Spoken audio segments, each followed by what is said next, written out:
કેમ છો ટેરે મિત્રો? મજામાં? સ્વાગત છે બધાનું. ચાલો ડેઇલી એનાલિસિસ વિડીયોમાં. તો આપણે જે રીતે ગઈકાલે વાત થઈ હતી કે ભાઈ માર્કેટમાં એક નેગેટિવ સેન્ટિમેન્ટ જોવા મળી શકે છે, ગેપ ડાઉન ઓપનિંગ જોઈ શકાય છે, બરાબર. તો વાત કરીએ કે ભાઈ માર્કેટમાં પહેલેથી જો ટેકનિકલ એનાલિસિસ આવડે છે તો તમને અહીંયા બતાવે છે કે માર્કેટ નેગેટિવ થઈ શકે છે આવાવાળા 1 થી 2 દિવસમાં. ગ્લોબલ ન્યૂઝ તો પછી આવ્યા છે. તો જેને ચાર્ટ એનાલિસિસ શીખવું છે એ આપણો કોર્સ જોઈન કરી શકે છે અને વધારે માહિતી મેળવી શકે છે. તો વાત કરીએ આવતીકાલની એક્સપાયરી છે બેંક નિફ્ટીની, પરમ દિવસની રજા છે બુધવારની. તો આવતીકાલે બેંક નિફ્ટીની એક્સપાયરી છે. તો બેંક નિફ્ટીમાં કાલે કયા લેવલથી ટ્રેડ કરવા જોઈએ? તો આ ડેઇલી ટાઈમ ફ્રેમ છે. ડેઇલી ટાઈમ ફ્રેમમાં જોઈએ તો એક નીચે ટ્રેન્ડ લાઇન આપણને જોવા મળે છે. જે ટ્રેન્ડ લાઇનથી જ્યારે બેંક નિફ્ટી 1 ડેમાં આવે છે ત્યારે ફરી પાછું એક હાયર હાઈ બનાવે છે, બરાબર. તો એક આ ચેનલ પેટર્નમાં છે.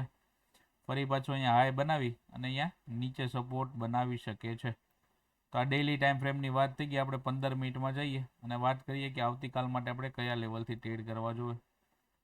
તો આપણે જે પ્રમાણે વાત થઈ હતી ગઈકાલે કે જો bank Nifty gap down open થાય છે તો આ એનો એક સપોર્ટ ઝોન છે, અહીંયા સપોર્ટ બનાવી શકે છે, બરાબર. તો હવે આ bank Nifty gap down opening થઈ છે તો અહીંયા ફરી પાછો સપોર્ટ બીકમ શું થઈ જાય?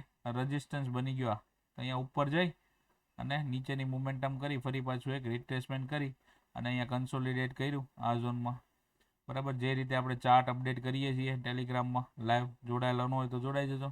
ફરી પાછી એક ડાઉન સાઈડની મોમેન્ટમ કરી. પણ જ્યારે આ 2-3 કેન્ડલ બની હતી ત્યારે સ્પાઇક ખાલી આવ્યા હતા પ્રીમિયમમાં, બાકી કોઈ ખાસ મોમેન્ટમ જોવા મળી નહોતી. જેણે હોલ્ડિંગ કરી રાખ્યું છે પુટનું એને મજા પડી હશે. અને ફરી પાછો સપોર્ટ ક્યાં લીધો છે?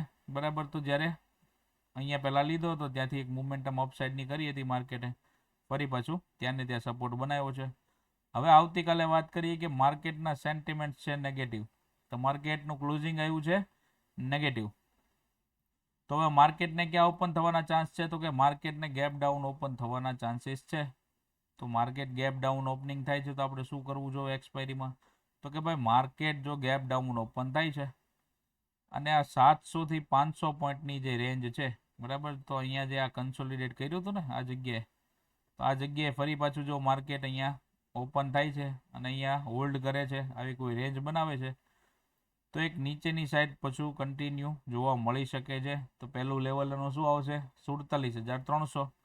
રીટેસ્ટ બીટેસ્ટ કરીને નીચે જાય છે તો 47,000નો ગ્રાઉન્ડ લેવલ આપણને જોવા મળી શકે છે, જે અહીંયા સપોર્ટ છે આ બધા. અને બાયર ક્યારે વીક થઈ જશે? કે ભાઈ માર્કેટમાં 2 થી 3,000 પોઈન્ટનો કડાકો આવશે અથવા તો જે સેન્ટિમેન્ટ છે એ નેગેટિવ થતાં વધારે જોવા મળશે તો આવશે. બાકી આપણું માર્કેટ શું છે અત્યારે અપ ટ્રેન્ડમાં છે, તો એક રિટ્રેસમેન્ટ કરી અને ફરી પાછું એક અપ ટ્રેન્ડ કન્ટિન્યુ બનાવી શકે છે. તો જ્યાં સુધી તમને થોડું થોડું મળે છે ત્યાં સુધી લઈ લેજો, પૂરેપૂરા નેગેટિવ ન થતા. સ્ટોક પણ નીચે ઘણા આવે છે, તો જેને બાઇંગ કરવું હોય, લોંગ ટાઈમનું વિચારતા હોય, ધીરે ધીરે ભેગા કરતા હોય તો ધીરે ધીરે નાખી દેજો. હવે માનીએ કે આપણે આ રેન્જની વચ્ચે ઓપન થાય છે, 700થી લઈને 800ની વચ્ચે ઓપન થાય છે, તો અહીંયા જો કન્સોલિડેટ કરે છે માર્કેટ અને અહીંયા કોઈ રેન્જ બનાવીને ફરી પાછું નીચે જાય છે તો એક આ 500નો આપણને પહેલું લેવલ ટાર્ગેટ મળી શકે છે. ફરી પાછું એ જો તોડે છે તો 300ની નીચે જાય તો 47,000ના આપણને આ 3 ટાર્ગેટ જોવા મળી શકે છે. હવે માની લો કે કોઈ પણ કારણોસર માર્કેટ ગેપ અપ ઓપનિંગ થાય છે અને જે બધા BTST લઈ ગયા હોય એને ફટાફટ એક્ઝિટ કરાવે છે, તો શું કરવું જોઈએ? તો આપણી ટેલિગ્રામ જોઈન કરી લેવાની છે, બરાબર. તો એમાં લાઈવ લેવલ મળી જશે.